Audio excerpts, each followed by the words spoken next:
আসসালামু আলাইকুম গাইজ, আমরা আছি বুদ্ধিজীবী কবরস্থান। সবসময় আহি প্রত্যেক শুক্রবারে, কারণ এই জায়গায় আসার একটা কারণ আছে। এটা হচ্ছে আমগো বড় ভাইয়ের আব্বাজানের কবর আছে এখানে, আমাদের আঙ্কেলের কবর। তো আমরা আসি সবসময়, প্রতি শুক্রবারে আসার চেষ্টা করি। তো কবরস্থান নিয়ে কিছু কথা। হ্যাঁ, না জামুরা না, এটি ফুল আগে থেকে হইছে আর ঘুরানো হয়েছে জায়গা। এই যে কবরস্থানে শুয়ে রয়েছে হাজার মানুষ, লক্ষ লক্ষ মানুষ শুয়ে রয়েছে। তাদের কথায় কোন এক সময় মানুষ উঠতো, নামতো, বসতো, কথার আগে পিছে মনে করো দৌড়ের মাথায় থাকতো। আজকে শুয়ে রয়েছে, যারা শুয়ে রয়েছে তাদের ক্ষুধা নেই, কোনো চাহিদা নাই। আসলে কোনো চাহিদা নেই, লোক শুয়ে রয়েছে, না তার ক্ষুধা, না কোনো চাহিদা, না কাপড় লাগবো, না টাকা লাগবো, না বাড়ি লাগবো, গাড়ি লাগবো, কিচ্ছু না, শুয়ে রয়েছে চিরঞ্জা। তার কোনো ক্ষুধা নেই, তার কোনো চাহিদা। মৃত্যুবরণ করতেই হবে একদিন না একদিন। এইগুলা কবরস্থানে আসলে মানুষের মন অন্তর নরম হয়। দেখবেন কবরস্থানে আসবেন, কেউ আসবেন মানুষের সাথে দেখবেন হাইটা মন নরম হয়ে যাবে, কারণ একদিন না একদিন মৃত্যুবরণ করতে হবে প্রত্যেকটা মানুষেরই। মুসলমান হোক, হিন্দু হোক, খ্রিস্টান হোক, বৌদ্ধ হোক, সে যে জাতিরই হোক না কেন, মৃত্যুবরণ করতে হবে মাস্ট, এটা মাপ নাই। মৃত্যুর স্বাদ একদম করতে হবে।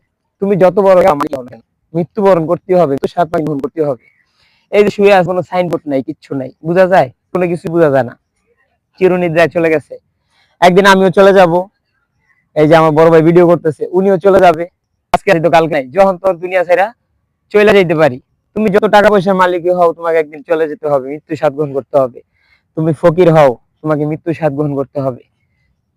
তুমি চোখে দেখতেছো দুনিয়া, তোমাকে মৃত্যু স্বাদ গ্রহণ করতে হবে। একজনের চোখে দেখে না, অন্ধ, তারও মৃত্যু স্বাদ গ্রহণ করতে হবে। প্রত্যেকটা লোকের মৃত্যুর স্বাদ গ্রহণ করতে হবে। মৃত্যু, দুনিয়াতে যেহেতু আমরা আইছি, দুনিয়া ছেড়ে চলে যেতে হবে। এইটার জন্য ভালো ভালো কিছু কাজ করতে হবে, আখেরাতে যেন শান্তি পাই, এহকালের মুক্তি, পরকালের শান্তি। আল্লাহর কাছে বেশি বেশি করে চাইতে হইব, বেশি বেশি করে কান্না করতে হইব।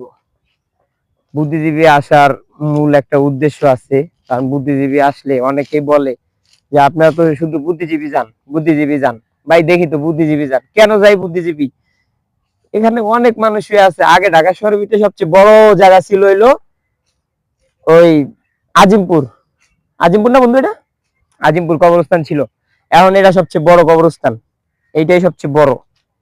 তো এইখান থেকে আমরা আমাদের অনেক কিছু শিকার আছে। এখানে আপনি কবর 1.5 ঘন্টা, 2 ঘন্টা, 3 ঘন্টা লাগায় যদি আপনি ঘুরেন, শেষ করতে পারবেন না। কিন্তু এখনো অর্ধেকের বেশিও মনে করেন দেওয়া হয়নি কবর, এত পরিমাণে কবর।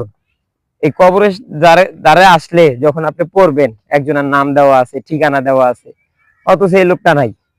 ওনার গাড়ি ছিল, বাড়ি ছিল, কত কিছু ছিল, আজকে উনি নাই। কত মানুষের দাপটে কত কত জায়গায় হাঁটা যায় না, কথা বলা যায় না, কথা বললেই সমস্যা হয়, কথা বললে উড়াই নিয়ে যাইবো, মায়েরা ফেলাইবো, এই করবো সেই করবো, মৃত্যুর ভয় দেখায়।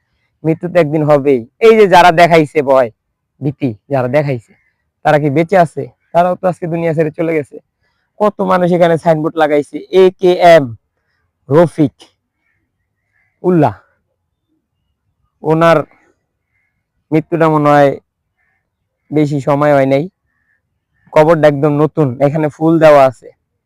বন্ধু ফুল দেওয়া আছে, যে ভিডিও করো। এইটার সাথে এই যে আরেকটা কবর আছে, একবারে বোঝা যায় না, মানে মাটির সাথে মিশে গেছে। মাটির মাটির দ্বারা সৃষ্টি আমরা, মাটি দিয়ে চলে যেতে হবে।